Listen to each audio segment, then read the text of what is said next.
Mon cher Quesitus, quelle histoire!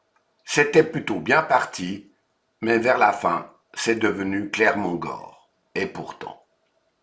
Après ces événements dramatiques, deux disciples déçus et déboussolés se mirent en chemin, eux aussi, en discutant de tout ce qui venait de se passer.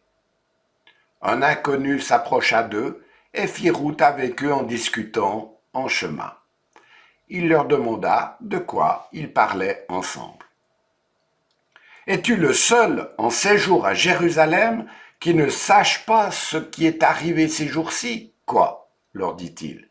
Ils lui répondirent, ce qui est arrivé à Jésus de Nazareth, qui était un prophète puissant en actes et en paroles devant Dieu et devant tout le peuple, et comment les chefs des prêtres et nos magistrats l'ont fait arrêter pour qu'il soit condamné à mort et l'ont crucifié. Nous espérions que ce serait lui qui délivrerait Israël. Mais avec tout cela, voici déjà le troisième jour que ces événements se sont produits. Évangile de Luc, chapitre 24. Ces deux hommes lui dirent qu'ils avaient bien entendu une rumeur comme quoi il serait vivant, mais ce sont des femmes qui ont raconté cela, l'air de dire « Tu sais, les femmes, elles ont beaucoup d'imagination ». Ne les croyant pas, des hommes se sont rendus au tombeau, mais ils l'ont trouvé vide. Le Facebook local avait bien fonctionné. Tout le monde savait, mais on n'était sûr de rien. Les trois hommes continuent leur chemin en parlant des événements, en cherchant dans les Écritures si quelque chose pourrait les éclairer.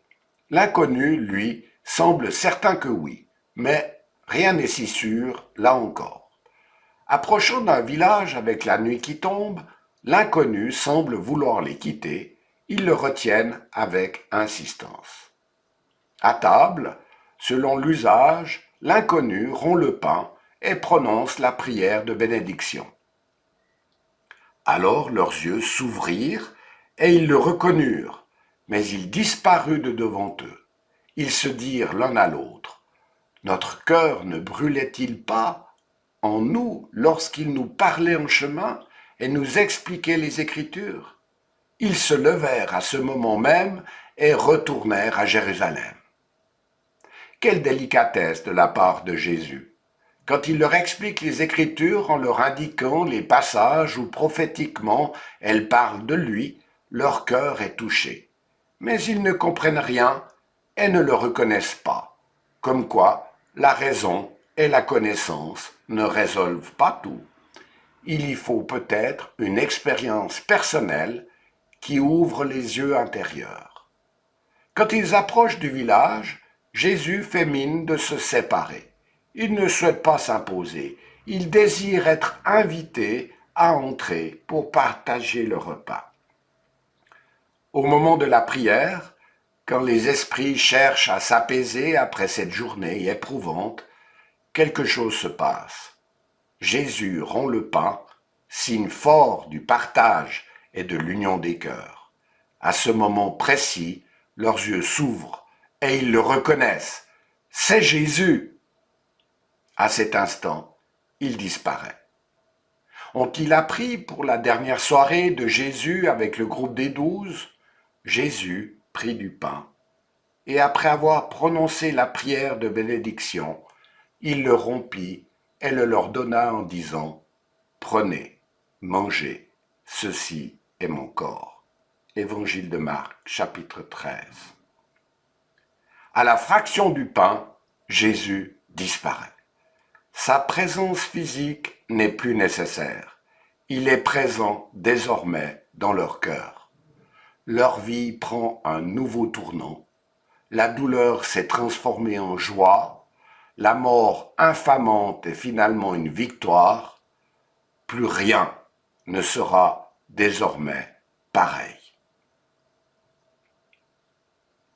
D'autres, nombreux aussi, vont prendre toutes sortes de chemins jusqu'aux confins du monde pour proclamer que le crucifié est vivant, un scandale pour beaucoup. Les Juifs demandent un signe miraculeux et les Grecs recherchent la sagesse. Or nous prêchons un Messie crucifié, scandale pour les Juifs est folie pour les non-juifs, mais puissance de Dieu et sagesse de Dieu pour ceux qui sont appelés, qu'ils soient juifs ou non. Première épître aux Corinthiens, chapitre 1. Aujourd'hui encore, ce Messie crucifié nous interroge.